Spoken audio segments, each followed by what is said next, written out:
My name is Avery Quinn. I'm 32 years old, and for a long time, I have been the one holding my family together. I work with computers in Orlando, Florida, and I make enough money to help my family with lots of things. I've been paying for their rent, car payments, and even all their TV subscriptions. I wanted to help because I loved them and thought it was my job to make their lives easier. But last Sunday, during a family dinner, everything broke apart. My parents and my little brother, Ethan, asked me to pay for his big wedding. They wanted me to give $50,000. I said no and told them we should all pay together, like a team. The room went really quiet. My mom shouted at me, "You can't come to the wedding unless you say sorry." My dad nodded and agreed with her. And Ethan, my little brother, just smiled like I owed him my whole life. I felt crushed, like they wanted me to give up my life just to pay for them. This time I didn't argue. I didn't say anything. I just got up and left. Their angry eyes burned into my back as I walked out. When I got home, I did something very bold and surprising, something they never expected. By morning, my phone was on fire. I had 30 missed calls and a flood of messages full of anger and guilt. They thought they could make me do whatever they wanted, but I was done being their money machine. What I did next changed everything, and they never saw it coming. Can you guess what I did? If your family ever got mad at you for saying no, what would you do? Share your story in the comments. Hit the like button and subscribe to see what happens next. I grew up in Orlando. My childhood was full of love and happy moments. Our house was small, with paint chipping off the walls, and the floors creaked whenever we walked on them. But it was filled with warmth. Big oak trees stood outside, their branches stretching high, making shadows that danced on our yard. Mom would make pancakes, and her laughter would fill the house while teasing Dad about burning toast. Dad told funny stories about squirrels that wore tiny hats or magical swamps with treasure, making Ethan and me laugh so hard our juice glasses would wobble. Ethan is 6 years younger than me. He used to be my best friend and sidekick. We spent summer days building forts out of sheets and blankets and pretending we were knights in a make-believe kingdom. On cool evenings, we raced our bikes around the neighborhood. I would let him win just to see his big, triumphant grin. Being the older sister, I loved helping Ethan. When he struggled with spelling, I would sit with him at our wobbly kitchen table, helping him understand until his face lit up. He would smile and say, "You're the best, Avery." Then he would help me too, like carrying my heavy library books or giving me his favorite oatmeal cookies when I stayed up late studying. School was my happy place. I loved numbers and solving problems, especially in math. It felt like magic when I solved equations that seemed impossible at first. When I was in middle school, I discovered coding on our old computer. I loved learning Python, a computer language, one line at a time. Each line of code felt like a step toward something amazing. Ethan would watch me work and whisper, "You're going to build something amazing, Avery." His words made me believe I could do big things, things no one else expected from me. Mom and Dad worked very hard for us. Mom had a tiring job, but she still braided my hair in the mornings and sang softly to me before school. Dad had many small jobs like mowing lawns or fixing cars, but he always found time to cheer at my math fairs. His claps were the loudest when I won a certificate. They never missed Ethan's soccer games either, even after long, hard days. Our home, even with its creaky floors and chipped paint, was full of love. We would pile on the couch for movie marathons, arguing over whether to watch Ethan's cartoons or Mom's sappy dramas. Dad would sneak extra popcorn to us when Mom dozed off. On warm summer nights, we would sit on the porch as fireflies glowed around us. Mom would tell stories of her childhood, and her voice wrapped us in nostalgia. Ethan would curl up beside me, and I felt like nothing could ever break us. But as we grew up, things started to change. Mom and Dad started giving Ethan more attention. He got new sneakers while my shoes wore thin. They praised him for small achievements, but my straight-A report cards got a quick nod, barely a smile. When I spent hours coding, Mom would say, "Don't strain yourself, Avery."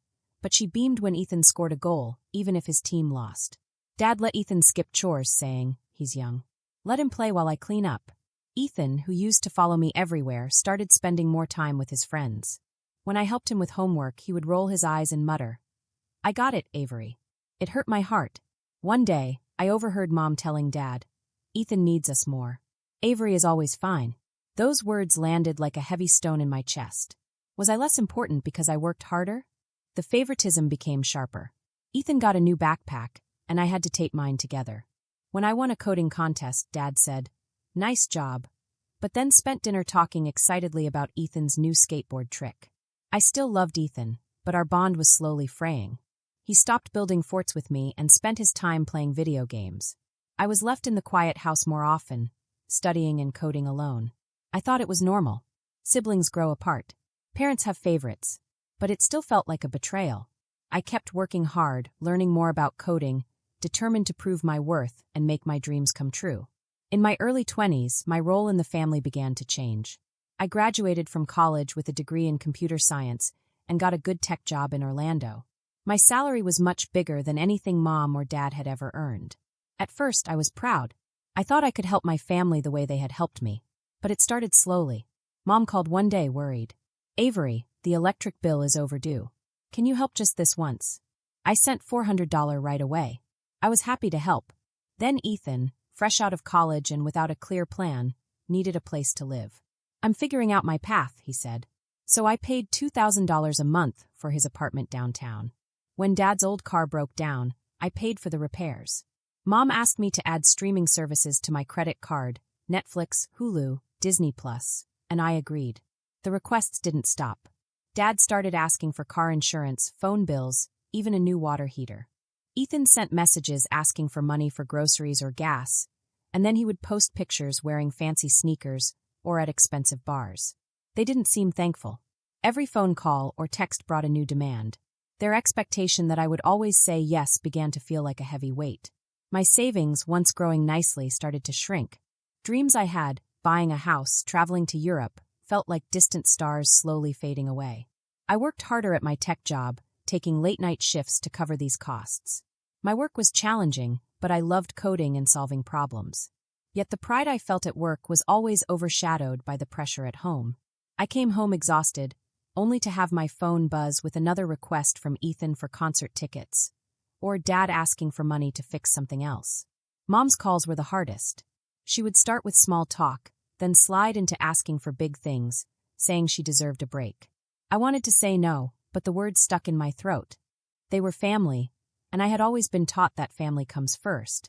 One night, I met my friend Em at a quiet cafe. My hands were trembling as I held my mug of coffee. "They're draining me," I said, my voice low. "Every call is another request, and they don't even care what it costs me." Em leaned forward and looked me in the eyes. "Avery," she said firmly, "you're not their bank. They're taking advantage of you." Her words stung, but they were true. I had always seen myself as the strong one, the daughter who could fix anything. But now, I felt like I was drowning, shrinking to fit their endless needs. I tried setting boundaries once during a phone call with Mom.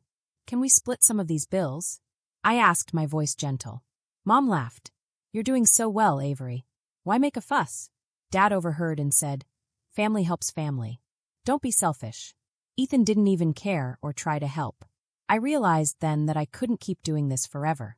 I couldn't let my family control my life and money anymore. I had to find a way to stand up for myself, even if it meant they would be angry or upset. He just sent another text asking for money for a new phone. Their words hurt me a lot. I had been hoping they would notice all I was giving up for them. I had hoped they would start helping too. But instead, they kept asking for more. Mom said she wanted a weekend trip. She said it was for her health. Dad said he needed a laptop for a new business idea.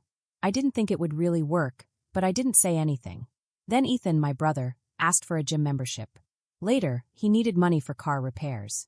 And then he asked for more cash for things he said were essential. That even included going out to clubs with his friends.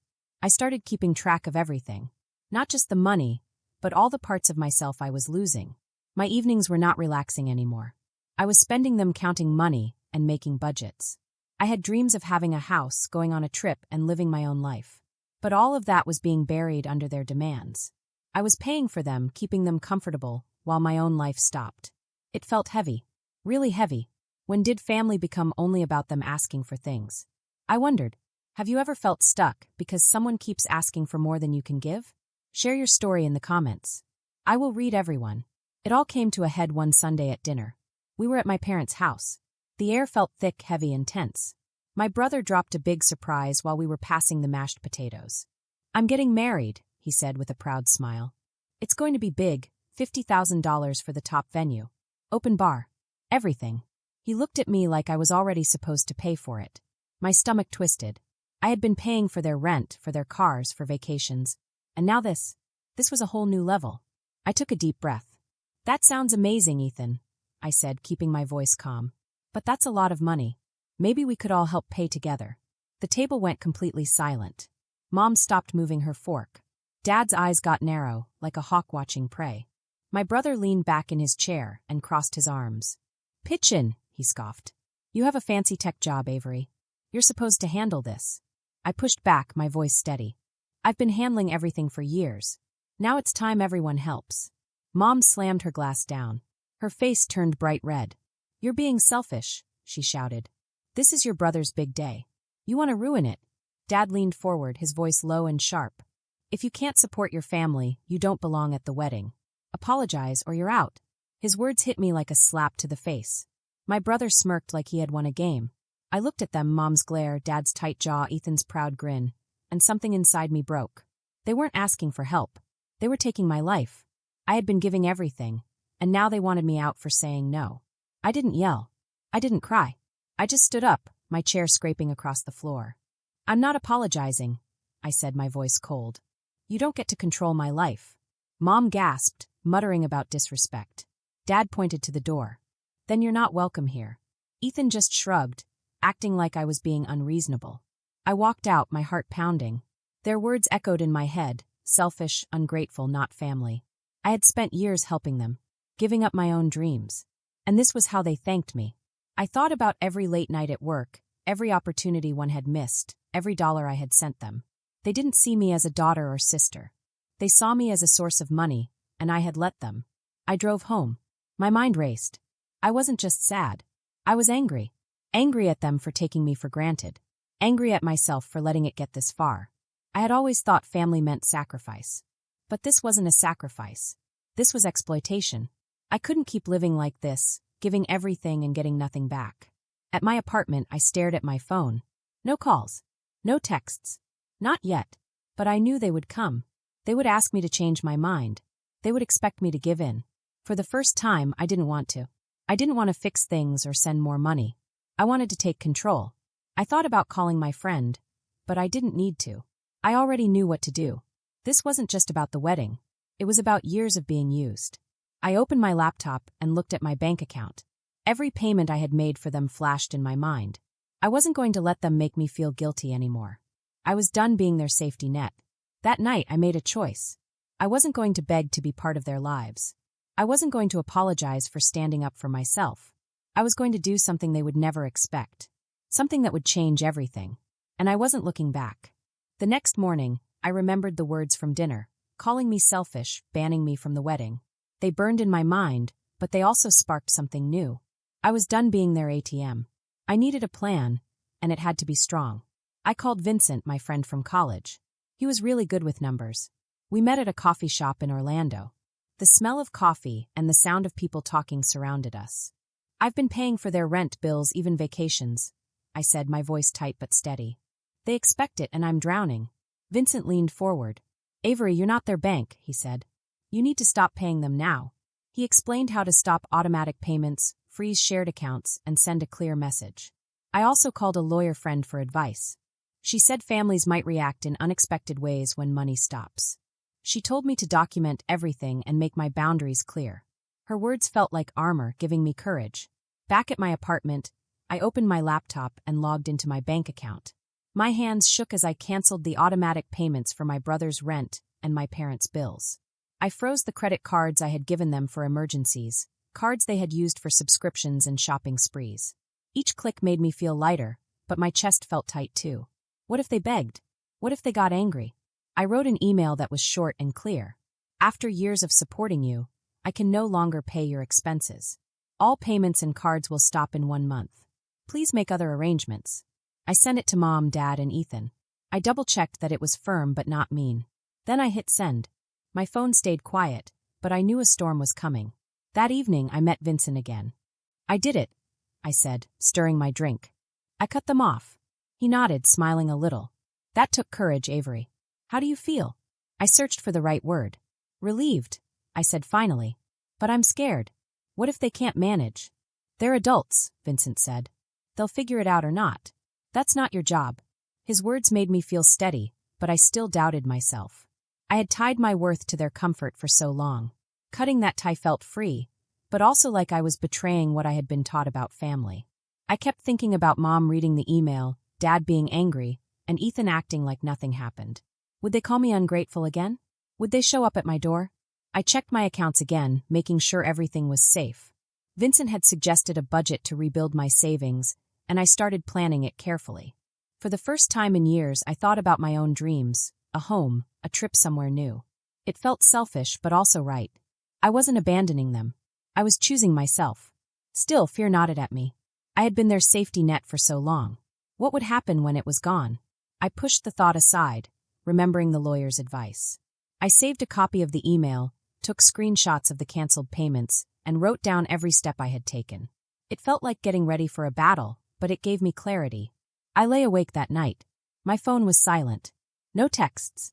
No calls. Not yet. But I knew they would see the email soon. I braced myself for their reaction. It wouldn't be gentle. I had crossed a line they never expected. And there was no going back. For the first time, I felt a little spark of freedom. I realized that I didn't have to keep giving everything away to make my family happy. I could care for them, yes, but I also had to care for myself. I could finally start thinking about what I wanted. My dreams, my home, my future. And that night I slept, finally feeling a little lighter. The next day my phone kept lighting up. It was buzzing over and over, and when I looked I had 30 missed calls. Mom, Dad, and my brother had all called me, and they sounded really angry. Their voicemails were full of shouting. "How could you stop helping us? You're breaking our family," one of them yelled. I could hear the frustration in their voices, and it made my stomach twist. Then came the text messages, popping up one after another on my screen. They were short and sharp, almost like little darts. "Fix this, Avery. You owe us," my brother wrote. My thumb hovered over the keyboard, but I didn't reply. I knew they would be upset. I had prepared myself for this. That evening, there was a loud knock on my apartment door.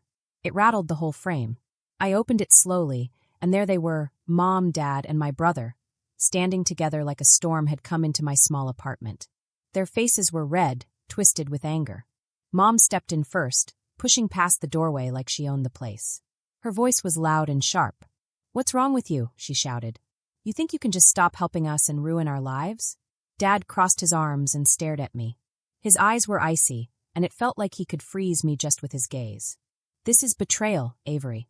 We raised you better than this," he said, his voice full of disappointment and anger. My brother leaned against the wall, smirking like he thought this was a joke. "You really want me to lose my place because of this?" he said, his voice dripping with mockery. I took a deep breath and stood my ground. My heart was pounding fast, but I spoke clearly and firmly. "I've been paying for your rent, your bills, your lifestyle for years," I said. "I'm done. You need to figure it out on your own."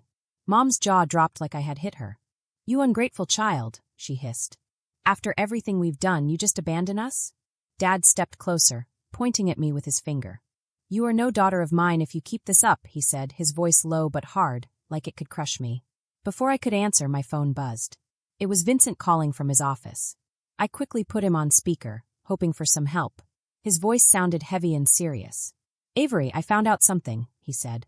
"Your parents took all the money you gave them over the years and put it into a real estate deal. It failed. They lost everything." The room went completely still. Mom's face turned pale as a ghost. Dad looked away, his jaw tight, and my brother's smirk disappeared. I stared at them, my chest tightening like someone had put a hand on it. "Is this true?" I asked, my voice barely above a whisper. Mom stammered. "We thought it would work," she said, her voice small and shaky. Dad muttered. "It was a sure thing." My brother just looked at the floor, silent. All those years, I had thought I was keeping them afloat. I had been paying for so much, helping them survive. But now I realized they had been gambling with my money, chasing dreams they never shared with me. I felt sick, betrayed, in a way I hadn't expected. "You used me," I said, my voice shaking but strong. "You took everything I gave you and threw it away." Mom tried to speak, her voice full of desperation. "We didn't mean to hurt you, Avery. We just needed a win." Dad spoke softer now, like he was trying to reach me. "We were going to pay you back," he said quietly. I shook my head, stopping them. "You lied. You hid it because you knew I would say no," I said. Finally, my brother spoke, trying to defend himself. "It's not like you were broke. You could have kept helping," he said. I took a deep breath and studied them carefully. This ends now, I said. I'm not your bank and I'm not your safety net. You need to leave. Mom's eyes grew wide and tears started to form. You're kicking us out, she whispered.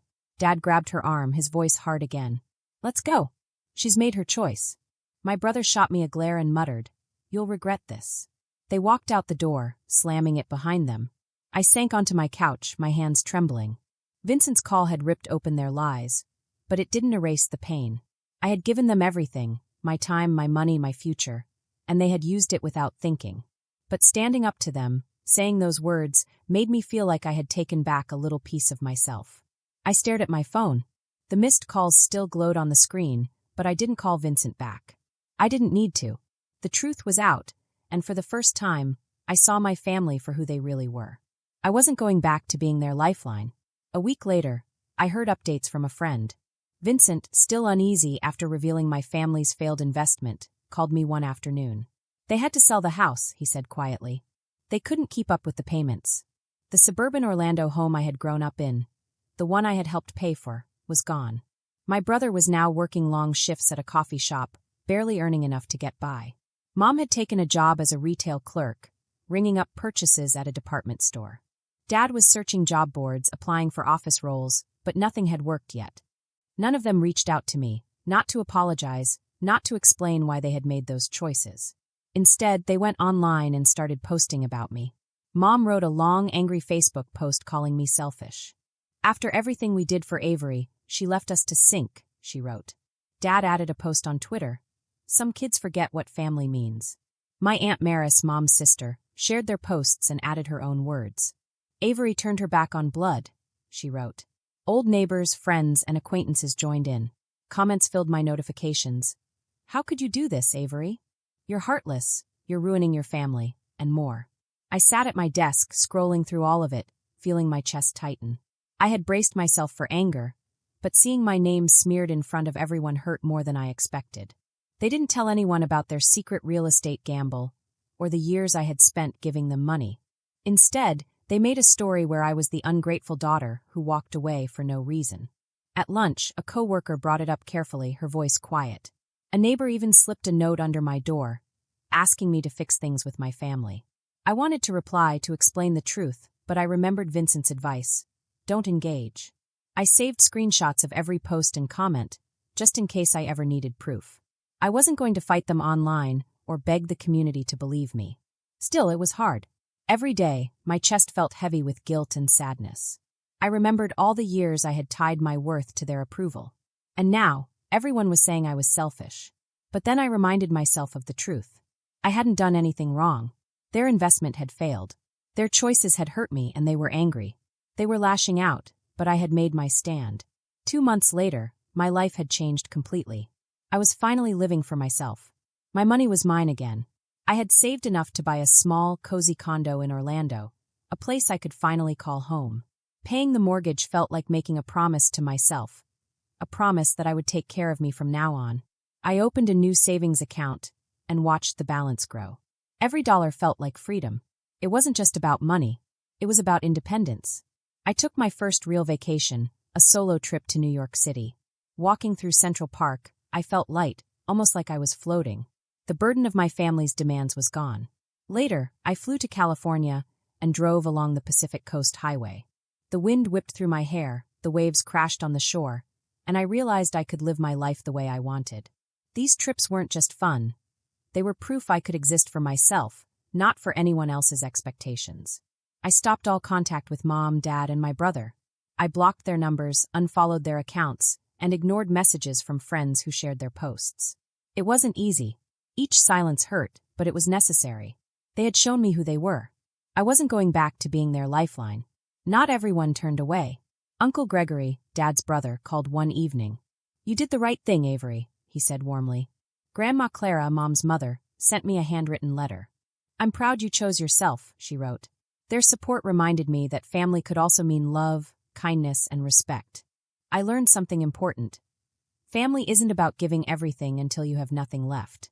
Families should care for each other, not use someone for money or favors. Breaking away gave me the chance to rebuild my life, not as a helper, but as myself. I wasn't escaping my past. I was creating a future I could be proud of. My job at the tech company became more than a paycheck. I took on new projects I had avoided before and felt proud of my work. I joined a local hiking group and spent weekends exploring trails in Florida. Each step along the paths felt like I was claiming my own life, my own happiness. My savings grew steadily, and I started dreaming bigger. Maybe even a trip to Europe one day. The possibilities stretched out in front of me, wide and exciting, unlike the years I had spent chained to my family's needs. Looking back, I saw how much I had given to keep my family afloat. Their demands and lies had almost broken me. But standing up for myself gave me a strength I hadn't known I had. I wasn't the villain they made me out to be. I didn't need anyone's approval to know I was worth something. Family is supposed to respect you, not take from you until you are empty. If someone asks more than you can give, it's okay to say no. It's hard, and it might hurt, but your value isn't measured by what others take from you. Putting yourself first is not selfish. It's necessary. Once you do, the rest of your life can follow.